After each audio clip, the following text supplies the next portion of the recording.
Jmenuji se Vito Scaletta. Narodil jsem se na Sicílii 1925. Ten prcek, to jsem já. Stojím se svýma rodičema a sestrou Franceskou před naším domem. Ve skutečnosti si z vlasti moc nepamatuju. Až na to, že jsme to měli tvrdý. A že se táta jednou rozhodl, že je na čase se odstěhovat.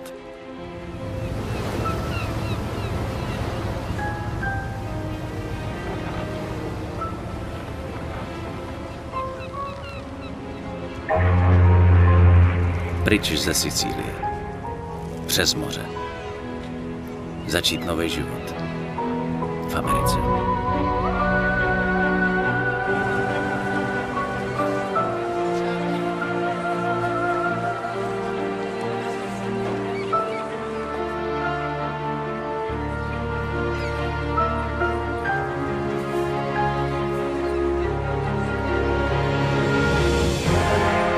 V životě jsem nikdy neviděl nic tak fantastického jako Empire Bay.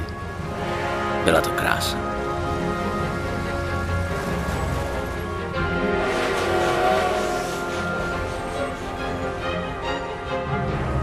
Ale taky jsem nikdy neviděl nic hnusnějšího, než byla ta špinavá díra, ve které jsme měli bydlet.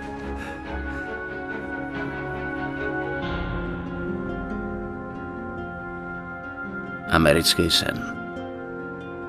Byla to noční můra.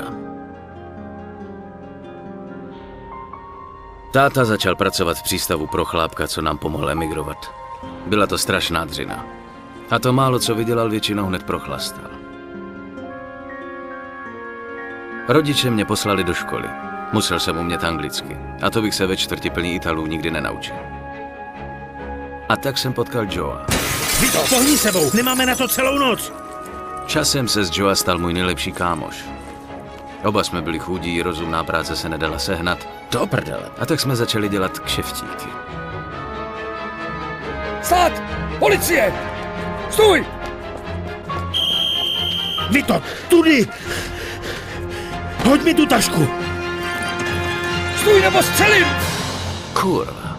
Fajn, hajzle. Roztáhni nohy a opři se rukama o plot. Promiň, Vito. No, jednou nám jeden kšeft moc nevyšel. V roce 1943. Amerika byla ve válce a armáda potřebovala na invazi v Sicílii chlapy, co se dokážou domluvit. Bylo mi 18, tak proč se nevrátit domů? Nechtělo se mi do lochů.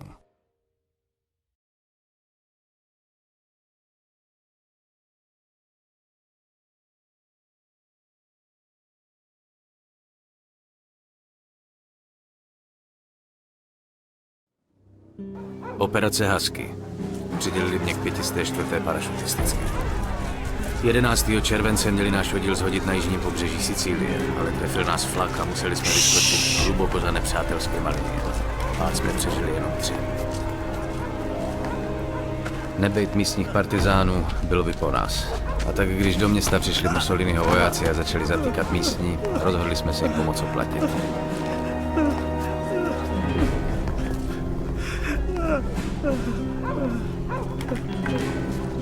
Se nessuno parla, quest'uomo morirà. No, per favore, no.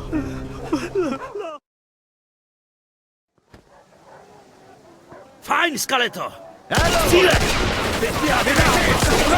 Musíme vyčistit ty balkony, vole! Pokoji! Ce la posso fare! Ustupujeme! Přesunem se! Ke mně! Do prdele! Oh, sei Scaleto! Gesù! Ammacciarsi, resta a fare prigioniere prima che arriva l'esercito. Desátníku! Ten chlap říká, že sem jdou další vojáci. Super, fajn. Ty a Williams, sundejte ten kulomet. Pak najdeme vězně. Potřebujeme každýho, kdo udrží bouchač. Ammatue! Tudy to nepůjde.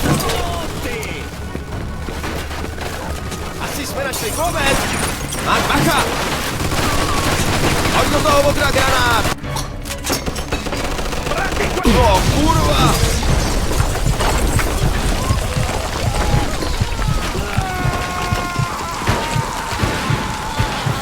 Skaleto, jsi živej? Jo, skoro.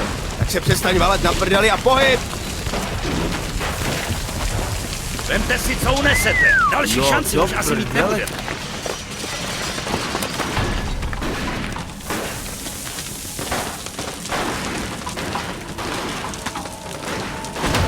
Na schodách. Hele, makaroni, jdem pro vás.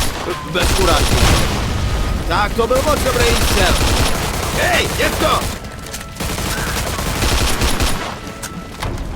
Vězně musí mít nahoře.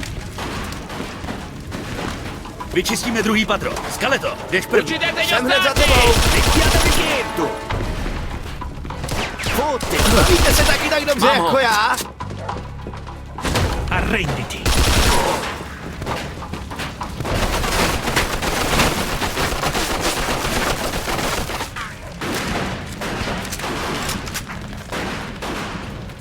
No, tak asi budeme muset tudy. Jdem na to. Ale Půjdem tady je. Zajímá, střílej! Co jsi tam dělal? Hej, víc střílej, mým kece! Jak chceš, debile. Na tomhle balkóně to nepůjde. Polez, vrátíme se dovnitř. A kurva! les dovnitř, skeleto. Tady chcípneme. Automacensi! Arrivano automacensi! Montano di botti!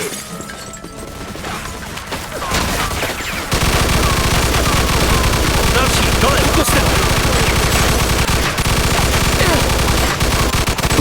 Jdem do nákladě! Tak do ní!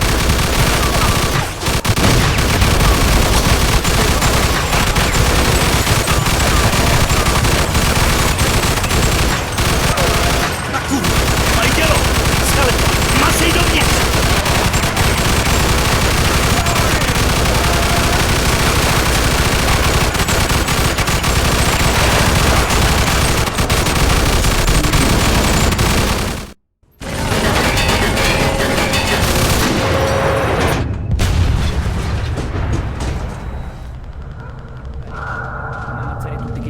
Cosa state parlando?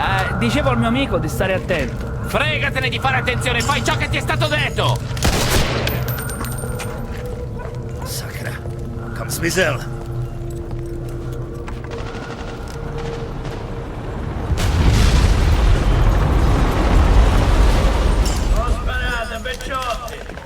Ma che diavolo sta dicendo? Chi si crede di essere?